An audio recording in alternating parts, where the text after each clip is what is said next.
নমস্কার। আজকে পাঠ করতে চলেছি খগেন্দ্রনাথ মিত্রের লেখা একটি ছোট গল্প শঙ্খিনীর পাক।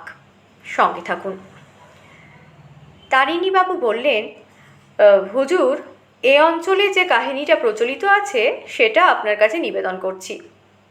বলতে শুরু করলেন তিনি। এই শঙ্খিনী নদীর এখান থেকে 5 ক্রোশ ভাটিতে একখানা গ্রাম ছিল। ঘটনাটা যেদিনকার সেদিন দুপুরে ওই গ্রামে সাধুচরণের ছোট ভাইয়ের ছেলে বৃন্দাবন ক্ষেত থেকে ছুটতে ছুটতে এসে বললে, শিগগির পালাও, শিগগির পালাও, পশ্চিম দিক ধুলোয় অন্ধকার হয়ে গেছে। খবরটা তৎক্ষণাৎ বিদ্যুতের মতো সারা গ্রামে ছড়িয়ে গেল। কিন্তু তারা পালাবে কোথায়? গ্রামের 3 দিক জুড়ে ক্ষেত ও মাঠ। একদিকে এই নদী শঙ্খিনী, বর্গিরা আসছে ঘোড়ায়। কয়েকজন গ্রামের বাইরে মাঠের ধারে দাঁড়িয়ে চোখের উপর হাত রেখে পশ্চিম দিকটা লক্ষ্য করতে লাগলো। হ্যাঁ, ওই দূরে ধুলো উঠছে। একজন সেখানে শুয়ে মাটিতে কান দিয়ে শুনলে শব্দ হচ্ছে, দপ দপ দপ দপ। বোধহয় একসঙ্গে 5,000 অশ্বারোহী আসছে। তারা আর কেউ দাঁড়ালো না। পালাও, পালাও বলে চিৎকার করতে করতে গ্রামের ভেতর ছুটল। সকলের একমাত্র ভরসা শঙ্খিনী নদী। নদীর ওপারে কিছু দূরে খানিকটা জলা, তার চারধারে ঘন সরবন। নদীটা সাঁতরে পার হয়ে বনটার মধ্যে গা ঢাকা দিলে প্রাণ বাঁচলেও বাঁচতে পারে, কিন্তু ওখানে পৌঁছতে সময়ও লাগবে অনেক। সকলে ঘর বাড়ি ফেলে নদীর দিকে ছুটল। শিশু ও নারীরা ভয়ে কাঁদছে, বৃদ্ধেরাও প্রাণের ভয়ে কাঁদতে লাগলো। বর্গিরা শিশু, নারী, বৃদ্ধ কারুকেই নিষ্কৃতি দেয় না। তারা যদি কেবল যুবক প্রৌঢ়দের উপর অত্যাচার করত তাও না হয় হতো, কিন্তু কি ঘোর অন্যায়! দেখতে দেখতে শঙ্খিনীর তীরে ভয়ার্ত গ্রামবাসীদের ভিড় জমে গেল। কেউ কেউ জলে ঝাঁপিয়ে পড়ে সাঁতরে ওপারের দিকে অগ্রসর হতে লাগলো। পরানো গেল তাদের সঙ্গে। ঘাটে 3-4খানা ডিঙি ছিল। যাদের ডিঙি তারা আত্মীয় ও বন্ধুদের নিয়ে ডিঙিতে উঠে ওপারে রওনা হলো।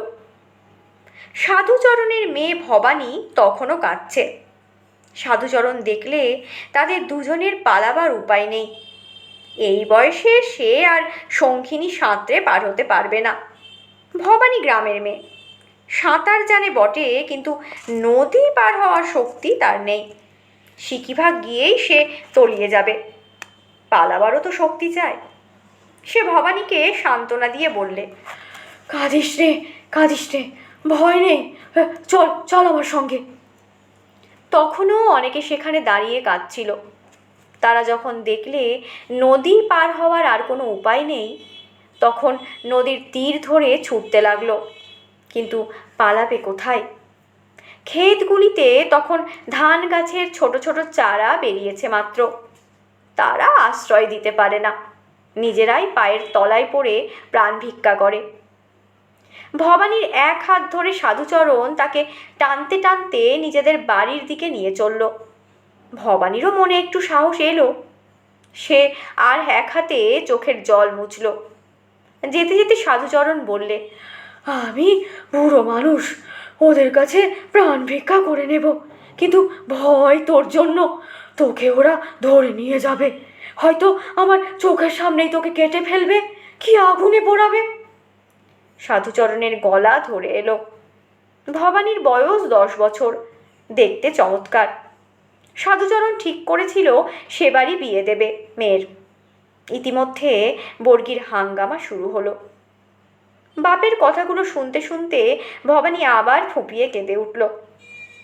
সাধুচরণ তাকে কোলের কাছে টেনে নিয়ে বললে, কাঁদিস রে, তোকে আমি এমন জায়গায় লুকিয়ে রাখবো।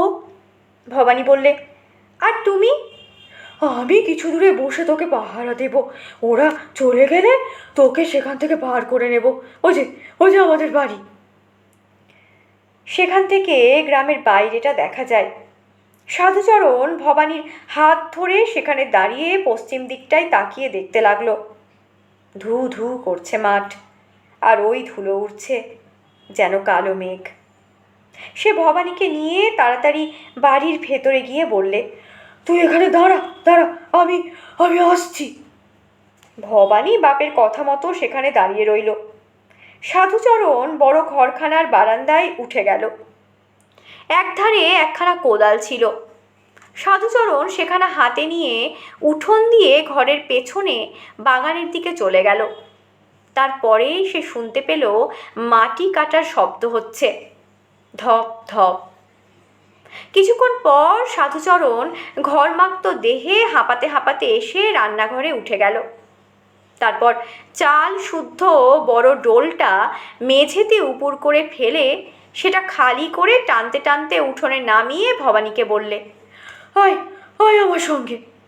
ভবানী তার পেছন পেছন গিয়ে দেখে ঘর থেকে হাত 4-5 দূরে যে গর্তটা ছিল, সাধুচরণ সেটাকে কোদাল দিয়ে কেটে আরও বড় আর গভীর করেছে।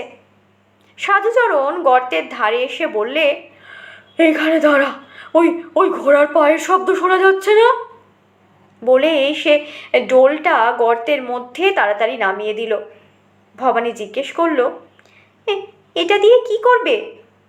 তোর ঘর, ভয় নেই, তুই শিগগির ওর মধ্যে নেমে গিয়ে বস, আমি 2খানা তক্তা আনছি, যা শিগগির, ওই ওই শব্দ শোনা যাচ্ছে।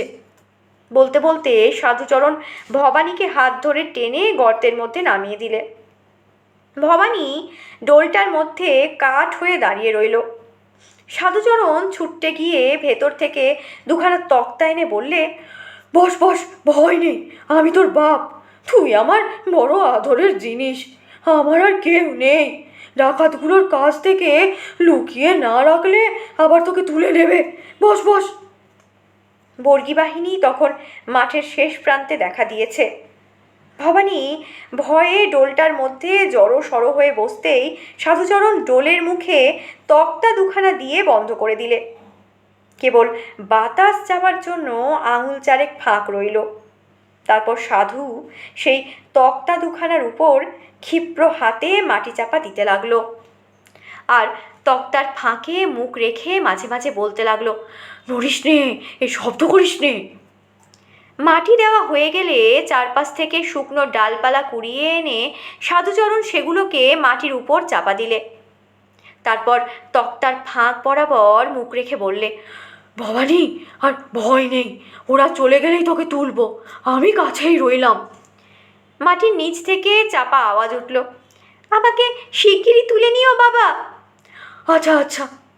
বলেই সাধুচরণ কোদালখানা বাগানের কোণে ভাঁড় জঙ্গলের মধ্যে ছুঁড়ে ফেলে দিলে। সেখান থেকে তাড়াতাড়ি বাড়ির ভেতর গিয়ে হাত পা ধুয়ে গামছা দিয়ে মুছে ঘরে ঢুকে কাপড় মুড়ি দিয়ে শুয়ে পড়ল। তার একটু পরে বর্গী বাহিনী গ্রামে এসে ঢুকল। জনশূন্য গ্রামে বর্গীরা বাড়িতে বাড়িতে ঘরে ঘরে তন্ন করে খুঁজতে লাগলো। জিনিসপত্র উল্টে বাসন তৈজস ও সিন্দুক চৌকি ভেঙে গোলা মড়াই কেটে কাপড় বিছানা ছিঁড়ে শস্য ছড়িয়ে জায়গায় জায়গায় মাটি খুঁড়ে নিষ্ফল ক্রোধ প্রকাশ করতে লাগলো। জনাচারেক সাধুচরণের ঘরে ঢুকলো। একজন বিনা বাক্য ব্যয়ে বর্ষার আগা দিয়ে তার গা থেকে কাপড়খানা তুলে নিল। একজন তার কাঁধে তলোয়ারের খোঁচা দিয়ে বললে, রূপেয়া। সাধুচরণের ক্ষতস্থান থেকে রক্ত ঝরতে লাগলো। সে তবুও শুয়ে শুয়ে হাত জোর করে বললে, বাবারা, বুড়ো মানুষ আমি, বড় অসুখ, আমার কিছু নেই। বর্গীরা তবুও কথা শোনে না, তারা দয়া মায়াহীন। একজন সাধুচরণের পাঁজরায় বর্ষার একটা খোঁচা দিয়ে চড়া গলায় বললে, রূপেয়া রূপেয়া। আরেকজন সাধুচরণের যন্ত্রণা আর না বাড়িয়ে তলোয়ারের এক কোপে মাথাটা কাঁধ থেকে নামিয়ে দিলে। বাকি সকলে হা হা করে হেসে উঠল। তারপর তারা সাধুচরণের ঘরখানা বেশ ভালো করে খুঁজে বেরিয়ে এলো। কোথাও কিছু পেল না।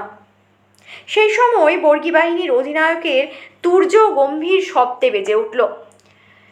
তৎক্ষণাৎ বর্গীরা ঘোড়ায় উঠে মশাল জ্বালিয়ে গ্রামের ঘরে ঘরে আগুন লাগিয়ে দিলে। দেখতে দেখতে সাপের মতো ফনা তুলে অগ্নিশিখা ঘরের চালে চালে নাচতে লাগলো। বর্গীরাও আর দাঁড়ালো না, শঙ্খিনীর তীর ধরে পূর্ব দিকে এগিয়ে চলল। সেদিকে যারা পালিয়েছিল বর্গীরা তাদের সকলকেই হত্যা করল। এদিকে সারা গ্রাম পুড়ছে, ধোঁয়ায় আকাশ কালো। হঠাৎ চাল থেকে এক লাফে ভবানীর গর্তটার মুখে শুকনো ডালপালার উপর পড়ে আগুনটা চারধারে ছড়িয়ে গেল। ভবানী সেই সময় ভয়ে আকুল কণ্ঠে ডেকে উঠল, বাবা গো, আমায় তুলে নাও, ও বাবা, বাবা গো। সাধুচরণের দেহটি তখন পুড়ছে। ভবানীর শেষ ডাকটি মিলাতে না মিলাতে তার পাশের ঘরখানার জ্বলন্ত চাল গর্তটার উপর ভেঙে পড়ে শব্দটাকে যেন মাটির সঙ্গে চেপে ধরল। এই ঘটনা প্রায় 200 বছর আগেকার। শঙ্খিনীয় পথ বদলে সেই গ্রামের উপর বয়ে চলেছে এবং সেখানে একটি বড় পাক দেখা যায়। যেসব নৌকো নিশীথ রাতে ওইখান দিয়ে যায় তাদের দাঁড়ি মাঝিরা শুনতে পায় পাকের মধ্যে থেকে যেন শব্দ উঠছে, বাবা গো, আমায় তুলে নাও, ও বাবা, বাবা গো। এই শব্দ আমিও শুনেছি। সে শব্দটা অবশ্য স্পষ্ট হয় না, জলধারার শব্দের সঙ্গে মিলিয়ে যায়। এই কারণে একটু রাত হলেই শঙ্খিনীর পাকের পাশ দিয়ে কোনো নৌকা যেতে চায় না। এখন মাঝিদের ওপর আপনার যা হুকুম হয়। তারিণীবাবু এখানে থামলেন। আমি বললাম, অগত্যা রাতটা এখানেই কাটাবো। তারিণীবাবুরা আমার কথা শুনে খুব ব্যস্ত হয়ে উঠলেন, কিন্তু খুশি হলেন কিনা বলতে পারি না। সেই রাতে চোখের পাতা দুটো একবারও বন্ধ করতে পারলাম না।